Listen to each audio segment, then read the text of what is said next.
ABC Kinder Teach presents Three Hens and a Peacock, written by Lester L. Laminack, illustrated by Henry Cole.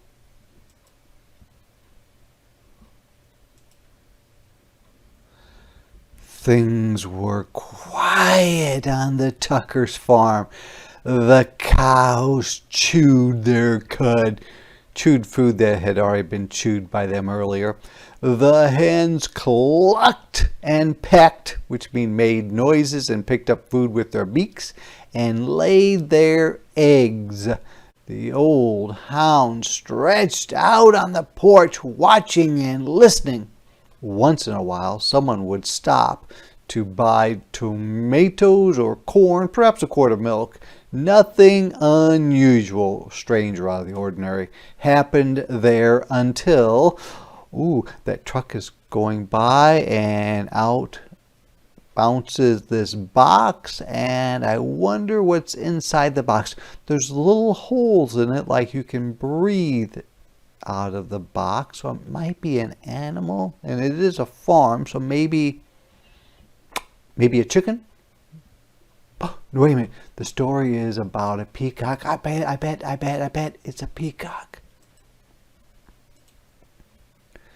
That peacock showed up. We were right, it is a peacock. It looks like it's a little bit dizzy from bouncing off the truck.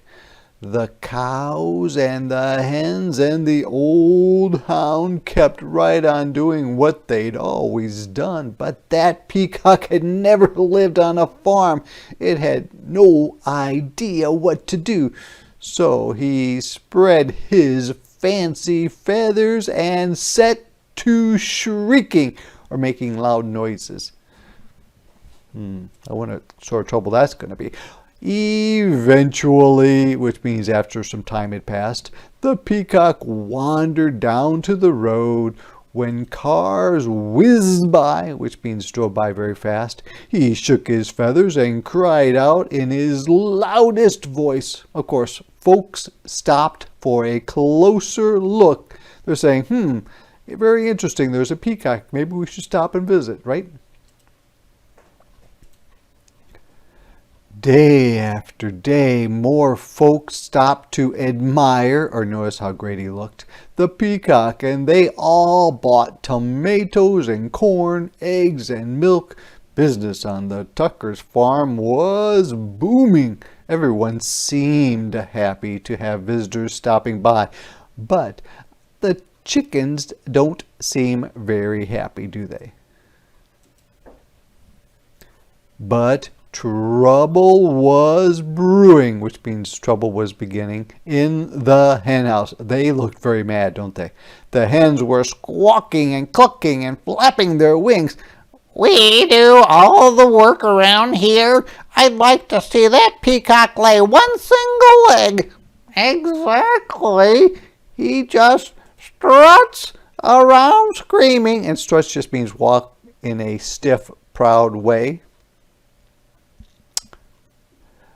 I suppose fancy feathers are more important than laying eggs. That lazy peacock gets all the attention and we do all the work. I think the peacock's feelings may have been hurt. The peacock had heard every word. For days he moped about, walked around feeling sad, moaning and groaning, making sad noises. I wish I could be more useful around here. Humph! Clucked one hen. The others ruffled their feathers. The old hound stretched and slowly raised his head. Why not let the peacock stay here to be useful while you hens take the glamorous, exciting and new, job down by the road? That seems like a good idea, maybe.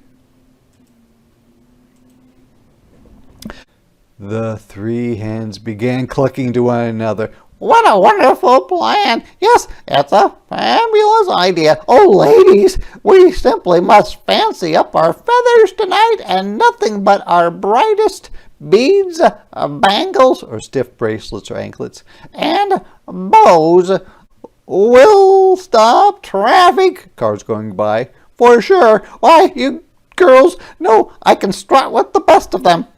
The peacock perked up, became happier. Let's do it, he declared or said. Tomorrow I'll stay here, sit on a nest, and cluck.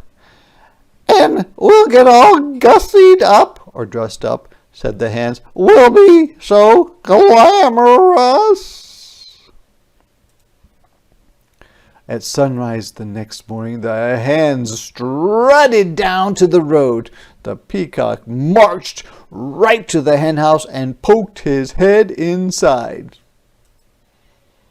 The hens flocked by the road, which means they gathered by the road, waiting for a car. When they saw one approaching or coming near, they clucked and squawked and flapped their wings in a flurry of feathers. They flapped feathers quickly, but every car whizzed right on by. Not interested in the chickens, are they, or the hens? The peacock sucked in his tummy and wiggled from left to right, trying to squeeze through the tiny hen house door. His front half was in, his back half was out, so he must be bigger than the hens. Down by the road, those hens tried every chicken trick they knew. Still, no cars stopped. Finally, the peacock made it into the hen house.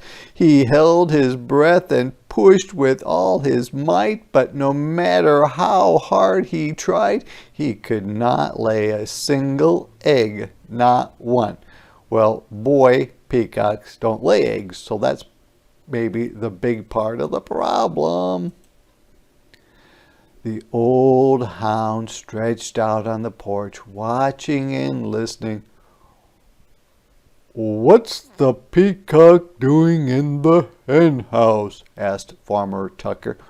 Who knows? Said Mrs. Tucker. And what are those hens doing down by the road?